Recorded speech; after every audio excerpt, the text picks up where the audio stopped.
ഒരു one day trip എവിടേക്ക് പോകണമെന്ന ആലോചനയിൽ എത്തി നിന്നത് ഡെവിൾസ് ബ്രിഡ്ജിലേക്കാണ്.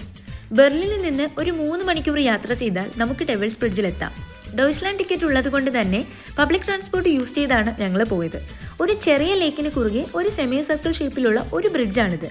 1860കളിൽ നിർമ്മിച്ച ഈ ഒരു പാലം ആളുകൾക്ക് നടക്കാൻ വേണ്ടിയല്ല, മറിച്ച് ഒരു അലങ്കാരത്തിന് വേണ്ടി മാത്രമായിരുന്നു. ഈ സെമി സർക്കിൾ ബ്രിഡ്ജ് വെള്ളത്തിൽ റിഫ്ലക്റ്റ് ചെയ്യുമ്പോൾ ഒരു ഫുൾ സർക്കിളായി തോന്നും. ഇത്ര പെർഫെക്റ്റ് രീതിയിൽ മനുഷ്യർക്ക് ഇത് ഉണ്ടാക്കാൻ സാധിക്കില്ലെന്ന് അന്നത്തെ കാലത്തെ ആളുകൾ വിശ്വസിച്ചു. അതുകൊണ്ട് ഇതിന് ഡെവിൾസ് ബ്രിഡ്ജ് എന്ന് വിളിച്ചു എന്നൊക്കെയാണ് കഥകൾ പറയുന്നത്. സമ്മർ ഓർ ഓട്ടം സീസണിൽ നമുക്കിവിടെ പോയി കഴിഞ്ഞാൽ ഒരു പൂർണ്ണ രൂപം കാണാൻ സാധിക്കും. ഇപ്പോൾ നല്ല വിന്റർ ടൈം ആയതുകൊണ്ട് തന്നെ ലേക്ക് ഫുൾ ഫ്രോസൺ ആയിരുന്നു. തിരിച്ചു മടങ്ങാൻ തുടങ്ങിയപ്പോഴാണ് ശരിക്കുള്ള പണി കിട്ടിയത്. 1-2 മണിക്കൂറിൽ മാത്രമേ അവിടുന്ന് സ്റ്റേഷനിലേക്ക് ബസ്സുള്ളൂ. ആ തണുപ്പിൽ അവിടെ നിൽക്കാൻ ഞങ്ങൾക്ക് എനർജി ഉണ്ടായിരുന്നില്ല. ഫൈനലി അവിടെ നിന്നും ഒരു 1.25 മണിക്കൂർ നടന്ന് ഞങ്ങൾ സ്റ്റേഷനിലെത്തി.